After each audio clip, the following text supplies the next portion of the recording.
हिंदी की बिंदी चैनल में आप सभी का स्वागत है। आप देख रहे हैं हिंदी व्याकरण की विजुअल क्लास। आज की वीडियो में हम आपके लिए लेकर आए हैं संज्ञा। तो प्रस्तुत है संज्ञा की पहचान व उसके भेद। प्रस्तुतकर्ता मास्टर सुनील राज, प्रवक्ता हिंदी। हम लोग सामान्य हिंदी में आज पढ़ेंगे संज्ञा के बारे में। तो चलिए शुरू करते हैं। तो सबसे पहले बात करते हैं कि संज्ञा किसे कहते हैं।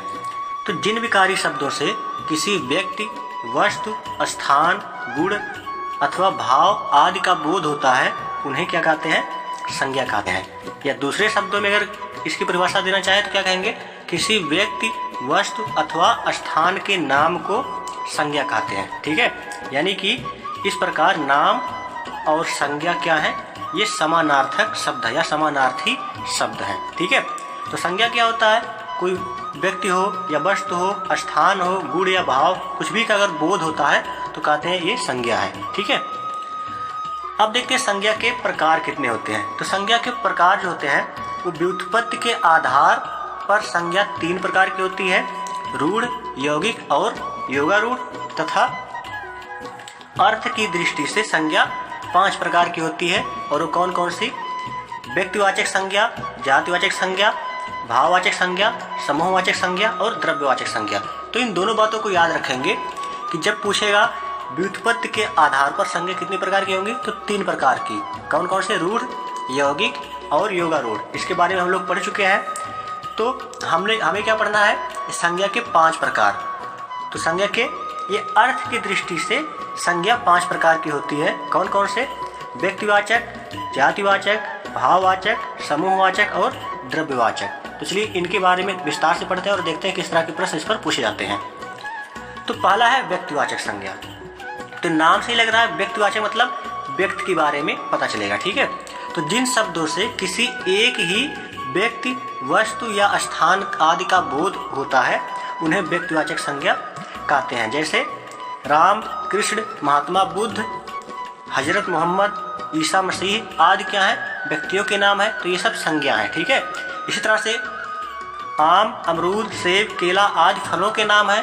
तो ये भी क्या है? संज्ञा है। ठीक है, रामचरितमानस, कामायनी, साकेत आदि क्या है? ग्रंथों के नाम है। तो ये भी क्या है? संज्ञा है। ठीक है, उसके बाद गंगा, यमुना, ब्रह्मपुत्र, कृष्णा, कावेरी आदि ये नदियों के नाम है। तो ये सब क्या है? ये सब भी संज्ञा है। ठीक है, लखनऊ, वाराणसी, आगरा, जयपुर, पटना ये सब शहर है या नगरों के नाम है। तो इन सब भी संज्ञा है। तो यानी कि जिससे भी एक ही वस्तु का, इन शब्दों से एक ही वस्तु का बोध होता है, अतः ये सभी व्यक्तिवाचक संज्ञा है। ठीक है, तो जैसे किसी एक ही व्यक्ति का बोध होगा उसे कहेंगे व्यक्तिवाचक संज्ञा। चाहे एक व्यक्ति हो, चाहे एक वस्तु हो, चाहे एक स्थान हो, जो भी होगा। ठीक है, अगर किसी एक ही वस्तु को बताता है तो व्यक्तिवाचक होगा। ठीक है, जातिवाचक क्या होता है? जिन शब्दों से किसी एक ही प्रकार के अनेक वस्तुओं का बोध होता है उन्हें जातिवाचक संज्ञा कहते हैं। जैसे घर, घर कहा देंगे तो घर का मतलब मेरा घर, आपका घर, सबका घर। ठीक है, तो घर, बहुत सारे घरों की बात हो रही है। पहाड़ कहा दें तो पहाड़ का मतलब सभी पहाड़ आ गए, जैसे हिमालय पर्वत। ठीक है, और दुनिया के जितने भी पर्वत हैं सबके नाम आ जाएंगे। ठीक है, नदी, नदी कहा दिया तो नदी का मतलब क्या होता है? सभी नदियाँ क्या हो गई? जातिवाचक हो गई। ठीक है, नदी का मतलब चाहे गंगा नदी हो या यमुना नदी हो या ब्रह्मपुत्र हो। ठीक है, सभी नदियों की बात इसमें हो गई। तो ये क्या होती है? जातिवाचक में अनेक वस्तुओं का बोध होता है एक ही शब्द से। ठीक है, तो उसे कहते हैं। लेकिन ये क्या होते हैं? एक ही प्रकार के अनेक वस्तुओं का बोध हो तो क्या कहेंगे? जातिवाचक है। ठीक है, तो जातिवाचक संज्ञाओं की स्थितियां कुछ इस प्रकार होती हैं। जैसे संबंधियों, व्यवसायों, पदों और कार्यों के नाम। जैसे भाई, भाई कहा दिया तो भाई से मतलब कि जितने भी भाई होंगे सबकी बात हो गई। तो एक ही तरह के कई लोगों की बात कर दिए। ठीक है, माँ, माँ मतलब अपनी माँ। ठीक है, दूसरों की माँ। डॉक्टर, डॉक्टर में सभी डॉक्टर आ गए। वकील, सभी वकील आ गए। मंत्री, बहुत सारे मंत्री हैं। अध्यक्ष, बहुत सारे अध्यक्ष होते हैं। ठीक है, लोकसभा अध्यक्ष अलग होते हैं। ठीक है, स्कूलों के अध्यक्ष अलग होते हैं, यूनिवर्सिटी के। किसान, चाहे उत्तर प्रदेश के किसान हो, चाहे बिहार के किसान हो, चाहे मध्य प्रदेश के किसान हो, अध्यापक, हर जगह के अध्यापक अध्यापक ही हैं, मजदूर हर जगह के मजदूर। तो ये देखिए इन शब्दों से क्या हो रहा है, एक ही तरह के बहुत सारे लोगों का बोध हो रहा है। तो ये सब क्या है, जातिवाचक संज्ञा है। ठीक है। पशु पक्षियों की बात करें तो बैल कहा दिए, तो बैल, सभी बैल आगे, घोड़ा, हिरन, तोता, मैना, मोर इत्यादि सब क्या है, ये सब जातिवाचक हैं। वस्तुओं के नाम मकान, कुर्सी, मेज, पुस्तक, कलम इत्यादि सब क्या होते हैं, जातिवाचक होते हैं। ठीक है। इनसे एक तरह के बहुत सारी चीज़ों का बोध होता है। प्राकृतिक तत्वों की बात करें तो बिजली, वर्षा, आंधी, तूफान, भूकंप, ज्वालामुखी इत्यादि क्या होते हैं, ये सब जातिवाचक होते हैं। ऐसा नहीं होता है कि मान लो उत्तर प्रदेश में वर्षा हुई तो कहेंगे ये उत्तर प्रदेश की वर्षा है, या फिर बिहार में वर्षा हुई तो कहेंगे बिहार की वर्षा है। ठीक है। यानी कि वर्षा शब्द कहा दिया मतलब जहाँ भी बारिश हो रही है उसकी बात हो गई। ठीक है। तो हर जगह के बारिश की बात कर दिए तो क्या हो गया, जातिवाचक हो गया। यानी कि एक शब्द से एक तरह के बहुत सारी चीज़ों के बात हो गई। ठीक है। यहाँ पर नोट करके कुछ दिया है कि जब व्यक्तिवाचक संज्ञा एक से अधिक का बोध कराने लगती है तो वह जातिवाचक संज्ञा हो जाती है। व्यक्तिवाचक संज्ञा भी कभी कभी जातिवाचक संज्ञा की तरह काम करती है। जैसे कि आज के युग में जयचंदों की कमी नहीं है। तो जयचंद का मतलब क्या होता है, एक तरह से आप लोगों ने पृथ्वीराज चौहान के बारे में सुना ही होगा। ठीक है। जब आक्रमण होता है तो वो पृथ्वीराज चौहान यानी कि भारत के लोगों का साथ नहीं देते हैं। ठीक है। बल्कि विदेशियों का साथ देते हैं। ठीक है। तो इस तरह से जयचंद का मतलब एक तरह से होगा कि अपने लोगों का साथ ना देना। ठीक है। यानी कि तरह से बुरे लोगों की बात हो गई। तो जयचंदों की कमी नहीं है मतलब ये एक आदमी की बात हो रही है, लेकिन एक आदमी बहुत सारे बुरे लोगों की बात कर रहा है। ठीक है। यह कह सकते हैं आज के युग में रावण की कमी नहीं है। तो ये क्या है, ये एक व्यक्ति था पहले। ठीक है। लेकिन इसका मतलब हो रहा है कि इस तरह के बहुत सारे लोग हैं। ठीक है। तो इस तरह से क्या हो जाता है, ये वैसे देखा जाए तो व्यक्तिवाचक है, यानी कि एक ही व्यक्ति के नाम है, लेकिन ये बहुत सारे लोगों का बोध करा रहे हैं कि बहुत सारे बुरे लोग हैं। तो ये क्या हो गए, ये व्यक्तिवाचक संज्ञा होने के बावजूद भी यहाँ पर जातिवाचक संज्ञा की तरह काम करेंगे। ठीक है। तो यहाँ पर जयचंदों या फिर रावण ये क्या होंगे, जातिवाचक संज्ञा की तरह काम करेंगे। ठीक है। तो इसे याद रखेंगे। अगला है तीसरा, भाववाचक संज्ञा। तो भाववाचक संज्ञा क्या होता है, जिन शब्दों से व्यक्ति या वस्तु के गुण या दशा का बोध होता है उन्हें भाववाचक संज्ञा कहते हैं। गुण या दशा मतलब भाव कैसा है। ठीक है। हाल चाल क्या है, वही क्या होता है, भाववाचक। जैसे मिठास, खटास, रसीला, कड़वाहट, अमीरी, गरीबी, जवानी, बुढ़ापा, उन्नति, अवनति आदि क्या है, भाववाचक है। ठीक है।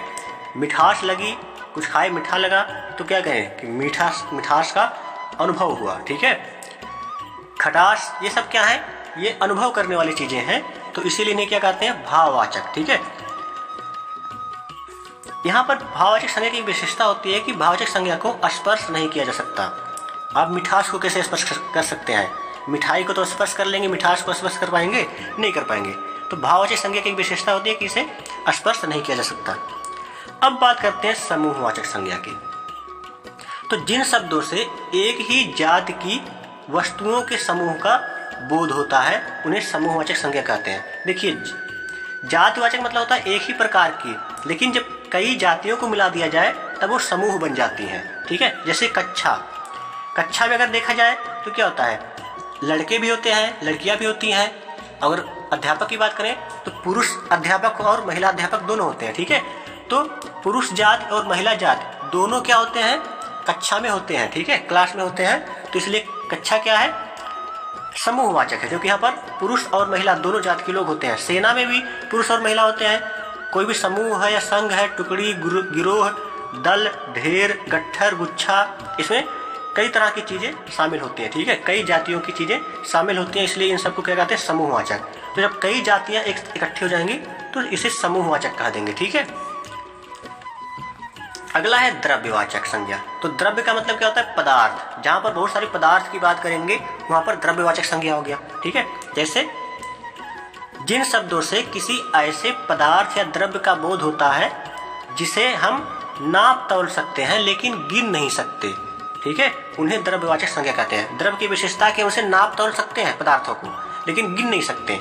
जैसे सोना, चांदी, लोहा, तांबा, पीतल, दूध, दही, घी, पानी, तेल, चावल, गेहूं इत्यादि क्या है, सब द्रव्यवाचक संज्ञा है। जैसे आप मान लेते हैं चावल को तौल के कहा जाएगा कि 1 किलो चावल है, लेकिन क्या उसे गिनेंगे बैठकर?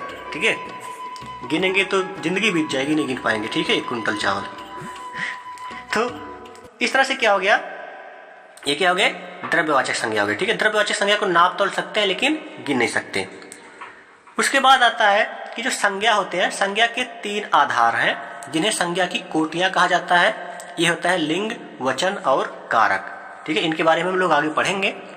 चलिए इस पर आज संज्ञा पर कुछ आधारित प्रश्न देख लेते हैं जो परीक्षा में पूछे गए हैं और आगे भी पूछे जाने की संभावनाएं हैं।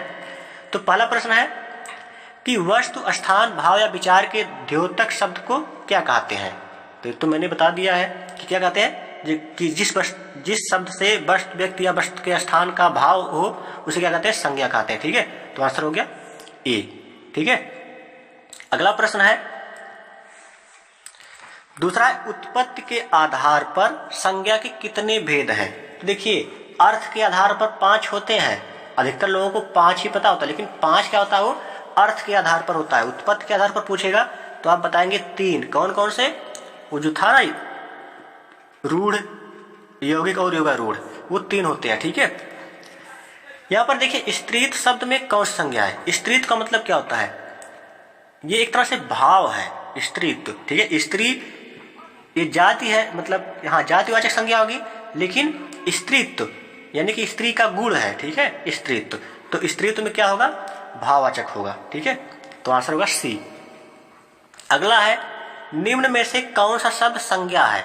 तो संज्ञा मतलब या तो व्यक्ति होगा, या तो वस्तु होगा, या तो कोई भाव होगा। तो यहाँ पर देखिए भाव कहाँ पर दिख रहा है, ये सब क्रुद्ध, क्रोध, क्रोधी और क्रोधित में भाव क्या है, तो क्रोध है। ठीक है, यानी कि चौथा का आंसर होगा बी, क्योंकि क्रोध क्या है, भाव है। ठीक है, आपको अगर अपना भाव दिखाना हो किसी को, क्या करेंगे, क्रोध दिखाएंगे। ठीक है, यानी कि भाव क्रोध हो, क्रोध एक भाव है, तो संज्ञा है। ठीक है, अगला है, बुढ़ापा शब्द किस प्रकार की संज्ञा है? तो बुढ़ापा क्या होता है, बुढ़ापा एक भाववाचक होता है। ठीक है, जब आदमी बूढ़ा हो जाता है तो क्या कहते हैं, बुढ़ापा आ जाती है। ठीक है, और बुढ़ापा को स्पर्श नहीं कर सकते, तो भाववाचक को स्पर्श नहीं कर सकते। ठीक है, तो 5वें का आंसर क्या होगा, बी होगा। ठीक है, छठा दिया है, अर्थ के विचार से संज्ञा कितने प्रकार के होते हैं? तो अर्थ के विचार से संज्ञा 5 प्रकार के होते हैं। कौन कौन से? जातिवाचक नहीं, व्यक्तिवाचक, जातिवाचक और भाववाचक, समूहवाचक और पदार्थवाचक या द्रव्यवाचक। ठीक है, तो इस तरह से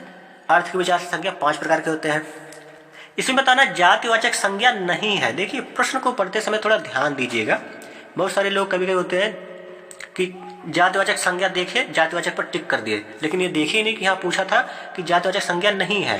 तो पूरा प्रश्न को ध्यान से पढ़ेंगे, ऐसा नहीं कि जातिवाचक संज्ञा देखे जाति पर टिक लगा के चले आए। यहाँ प्रश्न है जातिवाचक संज्ञा नहीं है, यानी कि जो नहीं है उसे बताना है। तो देखिए जवान, बालक, सुंदर, मनुष्य। तो जवान क्या होता है, जातिवाचक होता है। ठीक है, और बालक क्या होता है, ये भी जातिवाचक होता है। मनुष्य भी एक जाति है, कहते हैं ना मनुष्य जाति। तो सुंदर यहाँ पर क्या है, सुंदर जातिवाचक नहीं है। ठीक है, सुंदर समूहवाचक है। क्यों? क्योंकि पुरुष भी सुंदर हो सकते हैं, औरतें भी सुंदर हो सकती हैं, जानवर भी सुंदर हो सकते हैं, फूल पेड़ पौधे भी सुंदर हो सकते हैं। तो ये सुंदर क्या है, जातिवाचक नहीं है। ठीक है, एक तरह से समूहवाचक हो जाएगा। अगला है कि निम्नलिखित में से कौन सा शब्द भाववाचक संज्ञा नहीं है? तो भाववाचक मतलब जहां से भाव मिले। ठीक है, तो ऑप्शन है मिठाई, चतुराई, लड़ाई, उतराई। तो क्या है, देखिए यहाँ पर भाव क्या है, चतुराई एक भाव है, लड़ाई भी एक भाव है, उतराई भी एक भाव है, लेकिन मिठाई क्या है, एक पदार्थ है। तो पदार्थ है यानी कि ये द्रव्यवाचक संज्ञा है। मिठास अगर कहता तब वो भाववाचक होता, लेकिन मिठाई क्या है, भाववाचक संज्ञा नहीं है। ठीक है, तो इसका आंसर होगा ए। मिठाई क्या है, भाववाचक नहीं है, तो है क्या, द्रव्यवाचक है। ठीक है, अगला है कि निम्न में जातिवाचक संज्ञा बताए। देखिए अब यहाँ पर जातिवाचक बताना है। ठीक है, जात मतलब जो एक ही जात की चीजों को बताए। तो लड़का, सेना, दुख और श्याम, यहाँ पर क्या है, ऑप्शन आंसर होगा लड़का। लड़का एक जाति है। ठीक है, सेना में क्या होता है, सेना में लड़के और लड़कियां सभी की भर्ती होती है, पुरुष और महिला सब होते हैं। दुख एक भाव है, श्याम एक व्यक्ति है। ठीक है, तो सेना में क्या होगा, समूहवाचक, दुख भाववाचक और श्याम जातिवाचक है। तो लड़का क्या है, जातिवाचक है। ठीक है, इसमें अंतिम प्रश्न दिया है देश को हानि जयचंदों से होती है। तो रेखांकित में संज्ञा क्या है, यानी किस रेखांकित का संज्ञा बताना है। तो जयचंद क्या है, एक व्यक्ति का नाम है, इसलिए व्यक्तिवाचक नहीं कहेंगे, क्योंकि यहाँ पर जयचंदों का मतलब होता है कि जो बहुत बुरे लोग हैं जिनसे देश को नुकसान होता है, देशद्रोही टाइप के। तो बहुत सारे लोगों की बात हो गई, तो ये क्या हो जाएगा, एक व्यक्ति नाम कर एक जाति के बारे में बताएगा। ठीक है, तो ये क्या हो गया, जातिवाचक। ठीक है, तो आंसर हो गया। तो इस तरह से देखिए हम लोगों ने संज्ञा पढ़ा, संज्ञा पर बहुत सारे प्रश्न भी हल किए, और उम्मीद करता हूँ आप लोगों को अच्छा लगा होगा, काफी समझ में आया होगा। ठीक है, तो हम लोग अगली क्लास में मिलेंगे अगले चैप्टर के साथ। तब तक के लिए नमस्कार।